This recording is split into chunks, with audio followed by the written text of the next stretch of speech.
সৃষ্টিটা যে তুমি বলছো, এই সৃষ্টিটা হচ্ছে তোমার নিজেরই একটা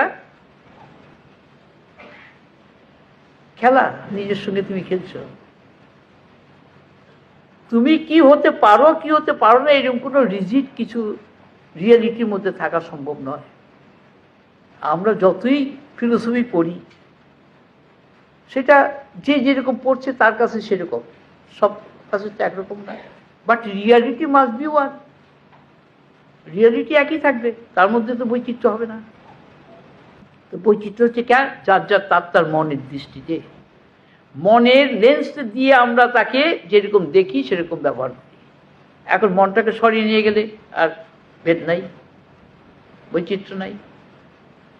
তো বললাম তোমরা এই যে আলোচনা করছো, এটা কার মহিমা? কে ব্রহ্ম, কে শক্তি? নিজেকে তার থেকে বাদ দিয়ে বলো দেখিনি, পারবে? পারবে না। তুমি নিজেকেই এইভাবে কল্পনা করছো, এইরকম ভাবনা করছো, তার রেজাল্ট তুমিই পাচ্ছ। কাজেই I consciousness is ever playing with idea. Idea, আমিকে দিয়েই সে নিজেকে ব্যবহার করছে। আমরা আইডিয়া কথাটা ব্যবহার করি, আইডিএ।